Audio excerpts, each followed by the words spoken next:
My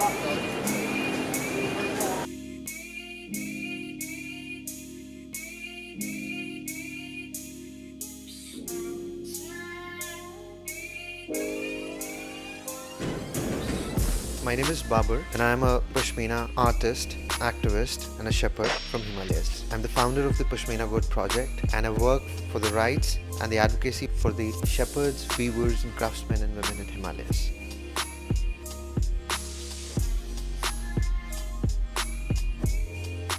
So, Babar, thanks so much for joining us here at Second Home today. I hope you've enjoyed looking around.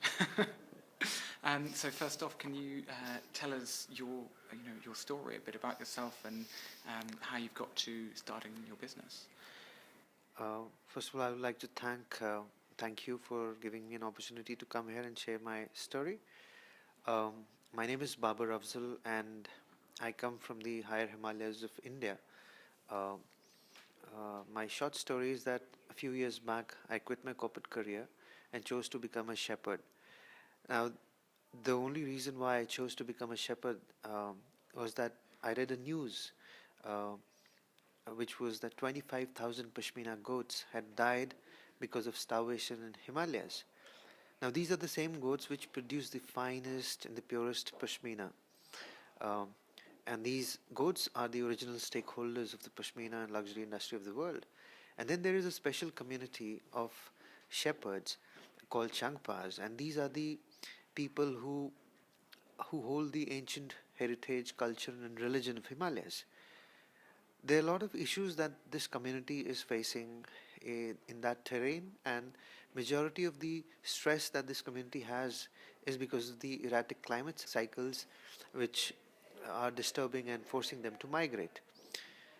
Um, I've been fighting many battles for the rights of the community. I've done a lot of advocacy work for this community for years now, and uh, now I'm at a point where I feel that there is a message from these shepherds, and there's a wisdom of these shepherds which needs to be shared with the world. And that is what brings me to London, where on one side, I talk about the community and the challenges and the pain that this community is under in Himalayas, and at the same time also share some wonderful wisdom which have been the lessons which I have received while traveling as a nomad with them. And talking of kind of wisdoms learned, how was that transition from corporate career to shepherd? Initially, I had, to tell you the truth, I had no intentions of doing what I am doing today. But I think my corporate career, and I started my career as a hacker, and I was in love with technology, and I enjoyed that part of my life very much. But it happened so that I had my own life, and now um, there's some great wisdom and some lessons which I received while I was traveling with them as a nomad. One of the very important lessons which I received was to shed excess baggage. In my corporate career and in my life in general, I was carrying a lot of excess baggage in my mind everywhere. And these shepherds uh, taught me to travel light. Uh, Only when you are light yourself will you be in a position to understand and help others and understand different perspectives of others, and maybe reach a point where you can help others. Which means um, if you want to bring in light, you have to be light yourself. So, would you say that in a more mainstream city environment, we all have far too much baggage? What would you suggest for helping people let go of this? See, one of the things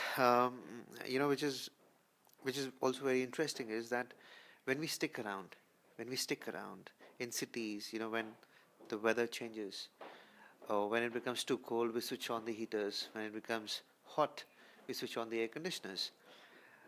Nomads don't do that. When it becomes hot, they move.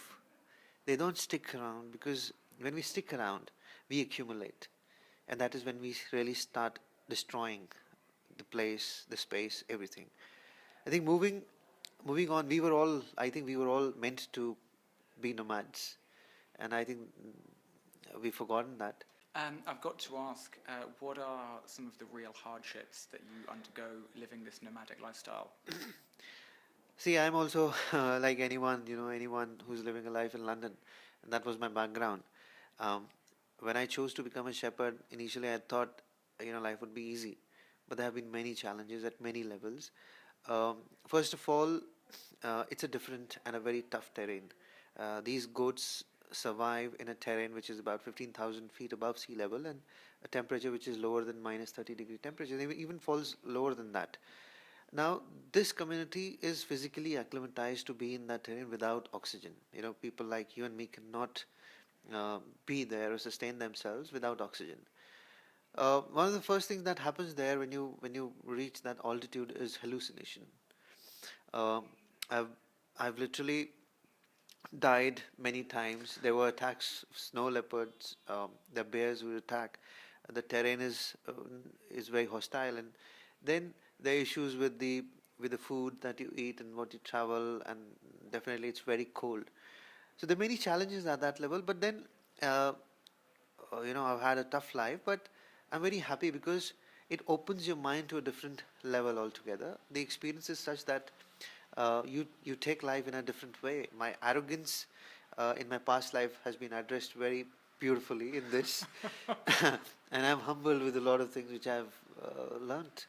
Um, so now that you are restarting your life in a business setting, uh, how are you using these experiences to do it better this time? See, there was an incident which happened many years back where from the corporate career, I switched on to become a shepherd, and that was a moment. I felt the energy of that moment, and I think I made a right decision.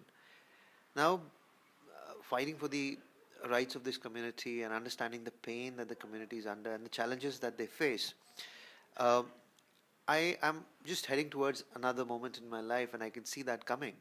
Uh, there's a big community which is about 1 million strong, for whom I've been fighting the battles. Uh, they look at me with hope. Uh, they see that there's a guy who knows computers, who's connected, and who can speak in English. And now I feel so responsible that I have to expose this community to the world. I have to tell this story and get a lot of help. On one side, educate people about the original Pashmina and how responsible buying can change the lives of millions in Himalayas. Uh, uh, the issue is slightly complex here because this Pashmina goat is a very delicate animal. It is not wild. It needs a community. It needs those shepherds to tend to them and to rear them. But then this community, because they're not able to negotiate good economic sense for their own sustenance, they're moving towards towns and cities, and that is where the depression is coming in. We need to do a lot to ensure that their children also stay in that terrain. Only they tend to the goats, because if this community moves, there would be nothing. The goats will almost die, and then there's a threat from snow leopards in that terrain. So while we on one side ensure that people do responsible buying, at the same time we ensure that there's work and good economic sense that flows to this community, so they continue to do what they're doing. And over and above that, they do not know anything else. Hmm. So it's very difficult to sustain it by doing anything else. So if they do it, we ensure that there's right pashmina, there's purest pashmina that continues to come in markets, and they also get the right kind of money for it. You speak about responsibility, community, hope. How can these ideas, these notions, be brought into a world outside of the kind of local community, do you think? Uh, See, as I said, there are many.